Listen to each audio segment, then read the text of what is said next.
ես իմ ծառայական եւ ինձ հետ կապված որևէ քրիստոնեական հարց քննելու, քանզի ես պատշաճ չեմ համարում, տեսնելով թե ովքեր են հանձնախմբի անդամները եւ ես խնդրեցի, որ հանձնախումբը նախ քննի իր անդամների կարգապահական հարցերը, նոր դրանից հետո անդրադառնա ինձ վերաբերող հարցերին։ Ես անուններ չեմ տալու, ձեզ հայտնի են, բոլոր անդամները ներկա էին, բոլոր անդամներն էին ներկա դեր հայր։ Խնդրում եմ մնացյալ հարցերը ճշտել տեղեկատվական մայրաթորի տեղեկատվական համակարգից։ Սիրելիներ, մնացյալ հարցերը ճշտել կարգապահական հանձնախմբի։ Ով պիտի ձեր հարցը քնի, իսկ կա հայ առաքելական եկեղեցում մեկ միաբան, որ իրավունք ունի ձեր հարցը քննարկել։ Հիմա տեսեք, ինչ հանձնախումբ որ կա, ինչ որ նշանակված է, ովքեր որ ինձ սպասում էին, ես իրենց հետ հանդիպեցի, ես նախապես չթաքցրեցի, որ ես չեմ քննարկելու, եթե ինձ համար անընդունելի մարդիկ լինեն, որոնց որ իսկ վարքը քննելու է։ Ես կարծում եմ, որ ես գաղտնիք չեմ խոսում եւ բոլորը լավ հասկանում եք, ինչի մասին է խոսքը, ու մասին է խոսքը։ Դուք չեք հասկանում։ Եվ սիրելիներ, ինչու ես պիտի անուններ տամ։ Թողնում եմ դուք համարում եք սա հետապնդում ձեր նկատմամբ, քանի որ մասնակցում եք Հովանավանքում մնացյալ կարծիքները թողնում եմ ձեզ։ Դեր տանում, մինչև վերջ կպատմեք ինչ եղավ, այդքան ասացիք։ Այդքան ես ասացի, որ թույլ տվեք, ես հրաժարվեմ այս կազմի հետ։ Ես ամեն ինչը պատմեցի, այդքան ասացի եւ դուրս եկա։ Ակնկալում եք, որ կաթողիկոսը պետք է հեռանա մյուս քահանաների նման Տեր Արամի, ովքեր ունեն այդ պահանջը։ Ես կարծում եմ, որ հայ եկեղեցում ամեն մի մարդ, որ հոգևոր չէ, պիտի հեռանա։ Դուք հոգևոր եք Տեր հայր։ Դուք ձեզ հոգևոր համարում եք։ Դուք չեք ձեր ծառայությունը իրականացնել։ Դուք ձեր ծառայությունը լիարժեք համարում եք։ Դուք ինչու եք ինձ հարցեր տալիս, որոնց պատասխանը Դուք հրավիրել եք լրագրողներին եւ լրագրողները պարտավոր են ձեզ հարցեր տալ։ Շատ լավ։ Ես էլ ձեր հարցերին պատասխանել եմ եւ պատասխանում եմ եւ պատասխանելու եմ։ Իբրև հոգեվորի իրականացրել եք թե ոչ։ Սիրելիներ, կան հարցեր, որոնց պատասխանը միայն Աստված գիտի։ Հիմա դուք ինձ այնպեսի մի հարց եք տալիս, որ ես դրա մասին կիմանամ, երբ որ գնամ դրախտի եւ դժոխքի աշխարհ բաժանի ժամանակ իմանամ եւ կհասկանամ։ Դա է ձեր ծառայության վայրը, դուք այդտեղ եղել եք։ Ես սիրելիներ, չեմ ուզում շատ մանրամասնել, միայն սա ասեմ եւ ներողություն խնդրեմ պիտի գնամ, եթե չեք պատասխանում հարցերին, որպեսի կարգապահական հանձնախմբի հետ հանդիպումը լուսաբանված լինի։ Դեր հերսակապում եք ձեր մասնակցության հետ Հովանավանքի պատարագին այս հրավերը։ Կարգապահական հանձնախմբին մասնակցելը, քանի որ դուք այնտեղ պատարագ եք մատուցում նաև ներկայ եք։ Տեսեք, ինձ հետ կապված հարցերը կարգապահական հանձնախմբի, ես պատահական չէ, որ հրապարակել եմ իմ Facebook-յան էջում, դուք տեսել եք բոլորը, թե ինչ հրավեր է, որի մեջ նշված է, թե ինչ հարցերով պետք է ինձ քննել։ Այդ հարցերին ես չեմ անդրադառնա, քանզի դա ներքին անձնական հարցն է եւ դա իմ եւ եկեղեցու միջև հարաբերությունների հարցն է։ Ինչ վերաբերում է քաղաքականացրել եք ձեր եւ եկեղեցու հարաբերությունները։ Չի ասի, ինչ վերաբերում է Հովանավանքի պատարագներին իմ մասնակցությանը, ես այնտեղ մասնակցել եմ։ Միշտ, երբ որ ինձ լրագրողները մոտեցել են, ես բոլոր նրանց հարցերին պատասխանել եմ, երբեք չեմ խուսափել։ Ես իմ հայացքները այնտեղ արդեն իսկ հնչեցրել եմ։ Հիմա ինչու նույն հարցերը ինչ վերաբերում է ես Թալինին կմասնակցեմ, թե չեմ մասնակցելու, դա դեռ կորոշեմ։ Հանձնախմբի հետ կապված որ ասում եք այս կազմը, այս նույն կազմն է ձեզ օծել որպես քահանա, դա ընդունել եք։ Սիրելիներ, ինձ օծել է Հայկազուն Սրբազանը։ Ուղիղ պատասխանում եմ, ինձ օծել է Հայկազուն Սրբազանը։ Այս տաճարի մեջ։ Մտավախություն ունեք, որ դες կարգալույց կանեն ձեր հայացքները։ Իսկ ձեզ որևէ բան խոստացել են մայրաթորին դեմ դուրս գալու համար։ Մայրաթոր հայ առաքելական եկեղեցու օրհնած մյուրոնով։ Ձեզ որևէ բան խոստացել են եկեղեցուն դեմ դուրս գալու համար։ Որևէ բան խոստացել են։ Ես նման եմ մի մարդու, որ ասում կվաճառեմ որևէ բանով։ Դուք եթե կարծում եք մնացածը թողում եմ ձեր իշխանության հրանգով, սիրելիներ, տաքսի վարել եք, ուրեմն տեսեք, այդ դեպքում ինչ եք մասնակցում Հովանավանքի պատարագին եւ եկավ պատարագին մասնակցել եք, տեսեք, ձեր ծառայության վայրում չէիք, չէ՞ Տեր հայր։ Սիրելիներ, տեսեք, իմ ծառայության վայրում լինել չլինելու մասին ես մեկ անգամ արդեն ասել եմ, լրատվության հայտնի է, որ ես ունեցել եմ արձակուրդ իմ առաջնորդից Բագրատ Սրբազանից անժամկետ։ Այդ արձակուրդի, այո, իհարկե լինում է։ Բագրատ Սրբազանի պարագայում չի եղել։ Ժամկետը երբ լրացավ։ Եղել է, չէ՞։ Հիմա նույն Սրբազանից մինչև իհարկե, նույն Սրբազանից մինչև իր արձակուրդ գնալը ես ինքս արձակուրդ եմ լեցել, Սրբազանին հայտնի էր իմ անձնական խնդիրները եւ այդ խնդիրները լուծելու համար Սրբազանը ինձ անժամկետ արձակուրդ է տվել, քանի որ Սրբազանը հոգևոր մարդ է եւ հասկանում է հոգևոր որևէ խնդրանք եւ ըմբռնում է։ Ինչպես է իշխանությունը այս հանգուցալուծումը տեսնում։ Ինչ վերաբերում է իշխանությունից որևէ ակնկալի կամ իշխանության որևէ հրահանգ, ես դրան արդեն իսկ պատասխանել եմ, որի շարժվում եմ իմ համոզումներով։ Եվ ինձ համար կա մի թագավոր, ինձ համար կա մի Տեր, դա Հիսուս Քրիստոսն է, ով որ ինձ ասում է ես ինչ անեմ, ինչ չանեմ։ Մնացած ովքեր որ ինձ ինչ որ բան կասեն չեն ասի, դա չի նշանակում որ ես դա կարող եմ անել կամ ինչ որ մեկ ինձ ուղղորդում է։ Սիրելիներ, ես կարծում եմ որ Աստված ինձ այնքան միտք է տվել, որպեսզի ես կարողանամ ինքս իմ որոշումները կայացնել։ Ամեն մարդ էլ սխալական է, ես էլ կարող եմ սխալներ գործել եւ մեղա Աստծո թող Աստվածների ինձ եթե իմ սխալ բան գործեմ, բայց ես չեմ վախենում իմ սխալը բարձրաձայնելու, դրա համար ներողություն խնդրելու, իմ ժողովրդից բոլորից եւ դրա համար ապաշխարելու։ Ես կարծում եմ, որ մեր շատ եկեղեցականների, հատկապես բարձրաստիճան, հենց խնդիրը սրանում է, որ մենք քրիստոնեաբար չենք վերաբերում մեր սխալներին։ Այո, մենք բոլորս էլ մարդ ենք, կարող ենք սխալվել, բայց դրա համար այդ սխալը մաքրելու, շտկելու համար Աստված մեզ ճանապարհը ցույց տվել է։ Հայ առաքելական եկեղեցին ունի այդ ճանապարհը, դա գաղտնիք չէ։ Հիմա ինչպես եք դուք տեսնում իրավիճակի հանգուցալուծումը։ Հիմա շատ բարձր բաներից եք խոսում։ Մենակ դեր հեռախոսի խնդրում եմ համաձայնել տալ ինչպես եք տեսնում իրավիճակի հանգուցալուծումը։ Հեռախոսը ինչու ես պիտի թողնեմ։ Ինչ եմ անում, ինչու է ինձանից պահանջվում, ինչու է ինձանից պահանջվում նման փոքր ցածր բաներ հեռախոսը։ Հիմա վարչապետի մոտ գնալիս երբ որ պահանջվի թողնել, չեք թողնելու։ Սիրելիներ,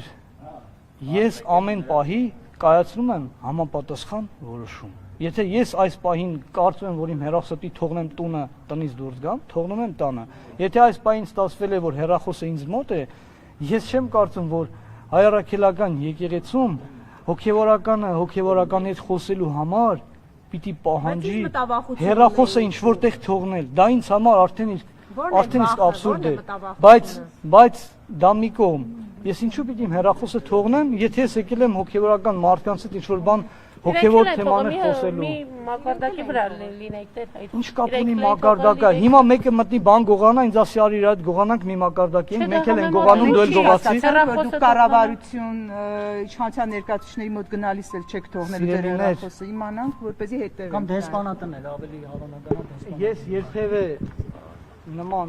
խնդիր չեմ ունեցել եւ դրա մասին մտածելու կարիք չեմ ունեցել եւ կարծում եմ հիմա դա ման հարց է։ Դուք ասացիք ինչպես եք տեսնում հանգուցալուծումը իշխանությունների եւ եկեղեցու միջև այս հերակաբան ավեճին, վարչապետը օրինակ կաթողիկոսի հեռացումն է պահանջում, կիսում եք այս մոտեցումը թե ոչ։ Ինձ թվում է կարևոր հարց եք տալիս, որին թերևս ես ավելի ուշ կանադառնամ։ Իսկ չեք կարծում, որ Նիկոլ Փաշինյանը ձեզ օգտագործում է քաղաքական դաշտում։ Ինչպես։ Նույն Հովհաննավանքում պատարագին մասնակցել։ Դուք կարծում եք Նիկոլ Փաշինյանն է ինձ հրավիրել Հովհաննավանքում պատարագի մասնակցելու։ Ինքնաբուխ Դուք կարծում եք, որ Տեր Արամը իմ ընկերն է, իմ սենյակում է բնակ, մենք միասին մի քանի տարիներ ճեմարանում սենյակակից ենք եղել եւ մեր մտքերը վաղուց են հատվում իրար հետ, վաղուց են իրար հետ մշակում երկար ժամանակներ եւ ես Տեր Արամին մոտ գալու նրանից նրա խնդիրը լսելու, չնայած ես նրա խնդիրներին գրեթե միշտ տեղյակ եմ եղել, համար ինձ պիտի վարչապետը կանչեր, որ ես իմ ընկերոջ հետ ինչ որ բան խոսեմ կամ որևէ տեղ, որևէ արտակում նրան հաջակցեմ կամ նրա մատուցված պատարագին ես գնամ եւ իմ օգտակարությունը փորձեմ բերել, նրա ձեռքից հաղորդություն ստանալ, ինչու՞ չէ նաեւ նրան օգնել հաղորդություն բաժանել ժողովրդին։ Սրա համար կարիք կա, որ ինձ որևէ մեկը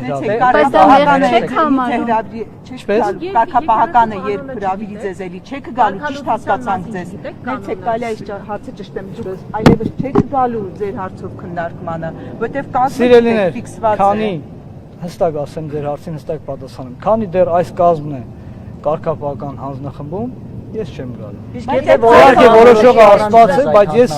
այդ կարծիքը ունեմ։ Առանց ձեզ եթե որևէ բան որոշի, օրինակ Ստեփան Ասատրյանի մասով դուք ասում եք, որ առանց իր ներկայության են կարգալույց արել, դատել են, ես դա անվավեր եմ համարում։ Ստեփան Ասատրյանում նկատում։ Դուք լավ գիտեք ում նկատում։ Կարգալույց եղած նախկին քահանայի։ Եվ Դուք իր մասով ասում եք առանց իրեն են որոշել, որ պետք է կարգալույց անեն եւ ես դա անվավեր եմ համարում, դուք եք ասել, եթե ցալուն վերջին կիրառ։ Հաստատում եմ իմ։ Առանց ձեզ եթե որոշում կայացնի խորհուրդը, ինչպես կվերաբերեք այդ որոշմանը եւ ենթադրենք կարգալույց անեն ձեզ, բացառում եք, որ պատարակներ չեք մատուցի, ինչպես ձեր սիրելի Ստեփան Ասատրյանն է անում։ Սիրելիներ, երբ որ դա երբ որ ինչ-որ որոշում լինի, ես այն ժամանակ բնականաբար կարձագանքեմ։ Դուք կիսում եք, Ինչ վերաբերում է կարգալույց կանանց չեն անի, դա իրենց որոշումն է։ Եվ հետո ես մի անգամ էլ առիթ եղել է կարգապահական հանձնախմբի կարգալույց անելու իրավունք ունենալու թե չունենալու մասին Հովանավանքում այդ մասին արդեն խոսել եմ եւ հնարավոր չեմ բացառում, որ կարող են նաեւ դրան անդրադառնալ։ Տեր այ դուք այնտեղ ասում եք, ես այսօր առավոտ եմ հենց լսել նորից, դուք այնտեղ ասում եք, որ առանց Ստեփան Ասատրյանի կամ ձեր խոսքով Տեր Արամի ներկայության են կայացրել այդ որոշումը իրեն կարգալույց անելու։ Դրա համար դա անվավեր է։ Հիմա այսօր ասում եք այս կազմը։ Հիմա ինչով է։ Լավ, նախընտրելի կազմ ունեք, ով քննի ձեր հարցը։ Իսկ ձեր Ով կուզեք, որ քննի։ Խնդիրը միայն մեկը պիտի լինի։ Խնդիրները կարող են տարբեր լինել։ Այո, դա էլ է խնդիր, որ առանց նրա ներկայության են քննել, քանզի նրան հրավիրել է։ Նա ներկայացրել է, որ կներկայանա եւ կներեք, թողեք պատասխանեմ սիրելի։ Նա ներկայացրել է, որ կգա, բայց չեն սպասել նրան։ Ինչով էր պայմանավորված։ Արդյոք այդտեղ միտում չկար, որ մինչև կիրակի օրը պիտի նրան կարգալույց անեին։ Ես միտում տեսնում եմ օրինակ։ Դա մեկ, երկրորդը դա չի նշանակում, որ ուրիշ հարցեր չկան։ Ուրիշ հարցեր կան, այո, կարգապահական հանձնախմբի իրավական կարգավիճակի հարց կա, որին ես եւս անդրադարձել եմ, դա չի նշանակում, որ ես տարբեր բաներ եմ խոսում։ Ոչ, ես եւ նրա մասին եմ խոսել, եւ նրա մասին։ Ձեզ համար նորմալ է, որ Հովանավը։ Տեր հայր, երբ որ կառույց որ կարող է քննել ձեր հարցը, կա այդպիսի կառույց։ Երբ որ ծառայության էի կանցնում Հայ Առաքելական եկեղեցում, չգիտեք որ կարգերն օրինակ այսպիսին են, այդ հանձնախումբն է որոշում որոշելու նաեւ ինչ-որ մի օր ձեր կամ ձեր ծառայակից եղբայրների ճակատագիրը։ Ժամանակները փոխվում են։ Երբ ընտրում եք, որ պետք է գաք, ժամանակները փոխվում են, ժամանակների ընթացքում օրենքներն ու հանձնախմբերը եւս փոխվում են, օրինաչափությունները եւս փոխվում են։ Ես ձեզ ասեմ ավելին, կարգապահական հանձնախմբի հետ իմ այսօր ցանկություն չունենալը քննելու այդ հարցերը կապված են վերջին ժամանակների համացանցում հրապարակումների հետ կոնկրետ։ Ես չեմ կարող Նաթան Սրբազանի մասին է խոսքը։ Ես չեմ կարող, չեմ ուզում աններ տալ սիրելին։ Կարող եմ, բայց չեմ ուզում։ Համացանցում օրը միլիոն հրապարակում է հայտնվում։ Սիրելիներ, մնացած մեկնաբանությունները թողնում ձեզ եւ շարունակել եք հոգեվոր ծառայություն իրականացնել։ Հոգեվոր ծառայություն իրականացնելը, տեսեք, հոգեվոր ծառայություն իրականացնելը դա իմ կոչումն է։ Նկատի ունեմ արձակուրդից վերադարձել եք արդեն։ Որևէ պաշտոնական արձակուրդից վերադառնալու այս պահին հարց չի քննարկվել, այս պահին չկա նաև նախագծում, բայց չեմ բացառում։ Իմ արձակուրդ գնալը չի նշանակում, որ ես ասում արձակուրդ եմ հայտարարել։ Այնտեղ, որտեղ ես գտնվել եմ, ես միշտ այդ եկեղեցիներում պատարակների մասնակցել եմ, հոգևոր գործունեությամբ զբաղվել եմ։ Ինչքան ժամանակ առաջ եք գնացել։ Քանի տարի։ Ես ուրեմն ասեմ, դա այդ հարցը շատ տեղին հնչեց։ Տավուշի թեմի առաջնորդական տեղապահը ներկայիս ուրեմն Ազատություն ռադիոգայանին հարցազրույց տալու ժամանակ նշել էր, որ 2022 թվականից չեմ ներկայացել եւ լքել եմ իմ ծառայության վայրը։ Ես պաշտոնապես հայտարարում եմ, որ նա ստել է այդ հարցում իմ հոգեվոր եղբայրին եւ ես կաղոթեմ իր հոգեփրկության համար եւ ես չեմ չարանում։ Պաշտոնապես հայտարարում եմ, որ նա ստել է։ Ես 2022 թվականից ծառայել եմ Տավուշի թեմում, եղել եմ Հաղորդի վանքի լուսարապետը եւ ես Սրբազան հորից թույլտվությունը իմ արձակուրդի ստացել եմ 2000 1 տարի կես առաջ, փետրվար ամսի 5-ին։ Ես ներողություն եմ Իսկ այնտեղ ծառայել եմ շուրջ 2 տարի։ Ներողություն, դուք ասում եք ազատությունը այսպիսի տեղեկություն է հայտնվել եւ հերքում եմ, դա սուտ է, բայց մի քիչ առաջ ասում եք համացանցում տեղեկություններ կան, որը կարծես հավատում եք, որոնց դրանց իսկությանը չեք կասկածում։ Սիրելիներ, ես կարգապահական հանձնախմբին չասեցի, որ որևէ մեկը մեղավոր է։ Ես խնդրեցի, որպեսզի քննեն իրենց անդամների հարցերը։ Երբ որ կքննեն, երբ որ կպարզվի, կհրապարակվի, ամեն ինչը պարզ եւ ճշմարտացի կդառնա, հաստատված կդառնա, այն ժամանակ էլ ես արձագանք կանեմ եւ պատասխան կտամ։ Ինչպես կարձագանքեք, եթե կարգալույց անեն հաջորդ նամակով ու տեղեկացմամբ։ Դա էլ լավ հարց է, ես դրա մասին էլ կուզեի, որ հանրությունը իմանա։ Երբ որ մի մարդ իր երիտասարդ տարիներից սկսում է եկեղեցում ծառայել, օրինակ ես եկեղեցի եմ մտել 2004 թվականից, որ 15 տարեկան դեռ պատանի էի, ծառայել եմ եկեղեցում, հետո ճեմարան եմ եկել եւ բոլոր նման մարդիկ։ Եկ գալիս են ճեմարան, այդքան տարիներ դժվարին ուսման process անցնում, այնուհետև ծառայում եկեղեցուն, այս ամենը հեշտ չէ, այնուհետև ինչ որ եկեղեցում, ինչ որ համայնքում գնում են, սոված օրեր են ունենում, անկուն գիշերներ են ունենում։ Այս ամեն ընթացքից հետո, երբ որ մարդը իր կյանքն է դնում հոգևոր ընթացքի մեջ, եւ Աստված էլ նրան օծում եւ շնորհ է տալիս, եւ մարդիկ էլ ժողովուրդն էլ իրենց շնորհակալություն են հայտնում տարբեր ձևերով, եւ մի օր միտեղ մի գրասենյակում ինչ որ թուղթ ստորագրվի, որ այլևս այս մարդը չպիտի ծառայի եւ այն էլ ինչ որ փակ պայմաններում, ինչ որ կմահաճույքների արդյունք, սա աբսուրդ է գնում։ Ոնց կարելի է մարդու կյանքը խորտակել, եթե անձնական, եթե մարդը մեծ վարչապետական շեղում չունի, եթե մարդը մեծ անբարոյականության մեջ չի հայտնվել, ինչ որ նման մեծ հարցեր չկա մարդու կյանքում, ինչպես կարելի է վերցնել մի հոգևորականին եւ ասել ստորագրել, որ Աստծո շնորհը զրկում ենք, որ դու գնաս եւ գործես եւ մարդկանց քրիստոնեություն խոսես։ Սիրելիներ, այդպես չի եղել։ Ինչքան մարդիկ որ կան, որ այս ճանապարհով են կարգալույց արվել։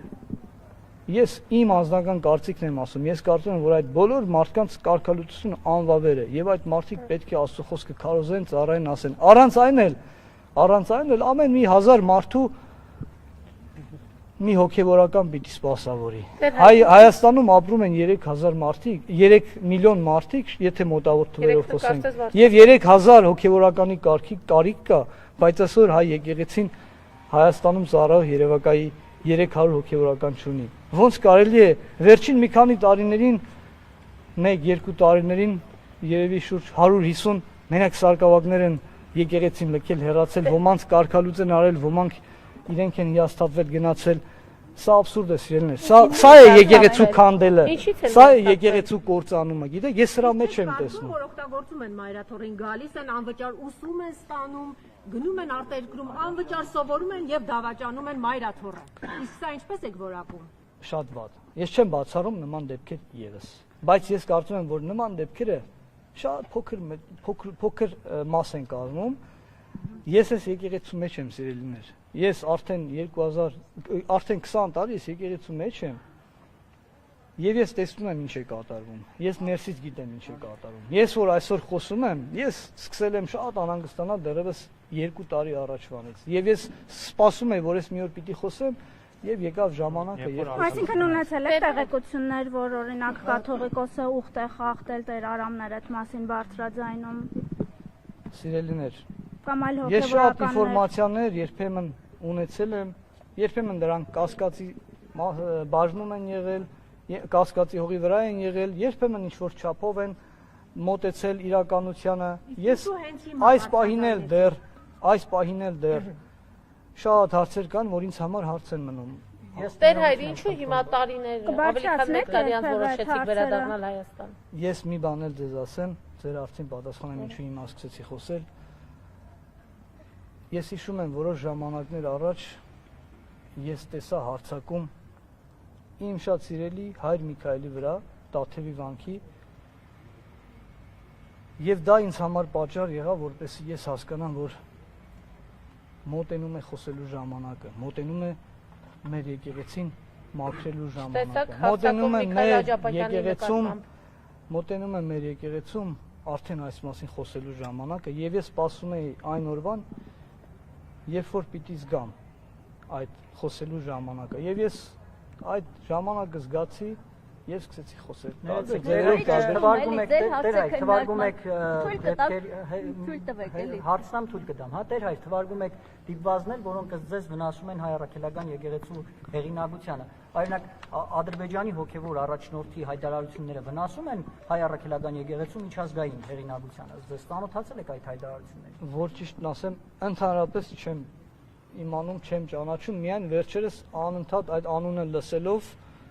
զարմանում եմ ով է այդ մարդը եւ վերջերս իմացա թե ով է ձեր նշած մարդը, միայն անունը գիտեմ, որևէ նրա հայտարարության ծանոթ չեմ եւ սիրելիներ, ես կարծում եմ, որ մենք պետք է Աստծո հայտարարությունները լսենք նախ եւ առաջ, թե մեզ Քրիստոս ինչ է ասում։ Ես դա եմ փորձում լսել, ես փորձում եմ միշտ կարդալ Աստվածաշունչը ամեն անգամ նորովի այն ընկալելով, հասկանալով եւ ամեն պահի նոր բան ինձ համար բացահայտելով։ Հավատացեք, Աստված խոսում է մեզ հետ եւ մենք բոլորին լսելուց առաջ նախ պետք է Աստծուն լսենք։ Մի ճշտում անենք, էլի խնդրում եմ, ուզում եմ հասկանալ ձեր հարցը հիմա քննարկվում է Հովհաննավանքում պատարագին մասնակցելու համար, թե նախորդ 1.5-2 տարվա ընթացքում հաղարծինում չլինելու։ Դուք կապում եք Իմ հրապարակված նամակի մեջ նշված են այդ հարցերը, ձեր հարցի պատասխանը կա, 3 այնտեղ հարցեր են բարձրացված եւ բոլորը կարծեմ կարդացել են կամ ովքեր որ չեն կարդացել կարող են կարդալ։ Բայց դուք կապում եք իրար հետ, որովհետեւ հետ է կապված, բայց իրար հետ կապում եք իրար։ Գիտեք ինչ, եթե ինձ հիշում են Հովանավանքի դեպքերից հետո, դա արդեն իսկ լավ չի։ Այսինքն ինչու մինչև այսօր ես չեմ կանչվել, հենց Հովանավանքի դեպքեր եղան կամ երբ իմ հրապարակումը եղավ համացանցով, երբ որ ես սկսեցի խոսել, մարդիկ սկսեցին ինձ փնտրել։ Այսինքն հետապնդում Դա արդեն իսկ պատահական չէ, գիտեք։ Հետապնդման հարց չկա։ Ինձ հետապնդում են դևերն ու սատանաները, ամեն մի քրիստոնյայի եւ հատկապես ամեն մի քահանայի։ Ինձ էլ պաշտպանում են ոչ թե իմ, չգիտեմ, թիկնապահները, ինչպես որակում են ոմանք, այսօր եղբորս հետ եմ եկել իմիջիալոց, հորաքրիչ Ստեփան է, այլ ինձ պաշտպանում է մեր Տեր Հիսուս Քրիստոս։ Եվ Աստծո հրեշտակներից աղջիկների եք Նիկոլ Փաշինյանի հրավիրած պաշտպաններ չկան։ Կենտրոնում, խնդրեմ ուղիղ պատասխանել։ Ես այդ հարցին արդեն պատասխանել եմ, որ կգա ժամանակը եւ կորոշեմ։ Դեռ չեմ որոշել, անկեղծ ասեմ։ Ուշադրություն ունենք։ Դուք չասացիք Սամվելը կար քննարկմանը։ Խնդրում եմ այդ հարցերը ճշտել կարգապահական հանձնաժողով։ Այդ հարցերը ճշտել տեղեկատվական համակարգ։ Հանձնաժողովստեղ անցագրայինից եք եկել։ Տեսեք, սիրելիներ, հասել եմ։ Ես ինչ որ ասել եմ, իմ պատմածի մեջ չկար, որ իմ պատմածի մեջ չկար, որ ես հասա այնտեղ, տեսա բոլորին, մտա ներս, ինչ եղավ։ Ամեն կարգը ես պատմեցի ձեզ, ոչ, այդ ամենը եղել է արդեն հստակ։ Սիրելիներ, եկեք ես նման հարցերի չպատասխանեմ։ Լավ, դուք այդ հարցերը կարող եք տեղեկատվական համակարգից շեշտել։ Հիմա իրենք էլ դուրս կգան, իրենց էլ մոտեցեք այդ հարցերը։ Որ Ռուսաստանում տաքսի վարել եք, թե ոչ։ Խնդրում եմ, ազնական հարցերի չանադառնանք, ես շատ բան կարող եմ անել։ Խնդրում եմ, շատ եմ խնդրում։ Շատ եմ խնդրում։ Անձնական հարցերի ես այս պահին չեմ ուզում անդրադառնալ։ Մարդու անձնական տարածքն են լուսանկարում հրապարակում, դա ինչ է, դա որևէ ձևակերպում ունի, փաստաթղթավորված է, թե բանավոր ուղղակի։ Բանավոր եւ Սրբազանի Իրանագը, որ ավելի ուշ այդ մասին գրել, ես գրել եմ եւ ներկայացրել եմ Տավուշի թեմի առաջնորդարան։ Տեր Արամը ասում էր, որ ավելի ուշ, այսինքն երբ։ Ինչեւ արձակուրդ գնալ։ Թույլ տվեք ես իմ հարցը ձևակերպեմ, ինչպես ցանկանում եմ։ Դուք ինձ սխալների ուղում մի արեք։ Տեր Արամը նշում էր, որ կաթողիկոսը ինքը կարգալույծ եղած է։ Դուք այդ մոտեցումը կիսում եք, թե ոչ, եւ կարգալույծ եղած մարդը իրեն չի կարող կարգալույծ անել։ Ես չեմ ուզում առայժմ այդ մասին խոսել։ Բոլոր հարցերից գրեթե։ Որակի ինչպես Ամեն դեպքում փաստաթղթով կա, որ դուք արձակուրդ եք գնացել։ Խնդրանք է ձեզ սիրելիներ, ճշմարտության եւ ճշմարտության բացահայտման համար պայքարեք եւ աշխատեք։ Աստված օրհնի ձեզ։ Դրա համար եք եկել Հայաստան պայքարելու։ Արեշտության համար։ Կարելի է ոչ միայն, բայց կարելի է ասել։ Լավ։ Շնորհակալություն։ Շնորհակալ եմ, Աստված օրհնի։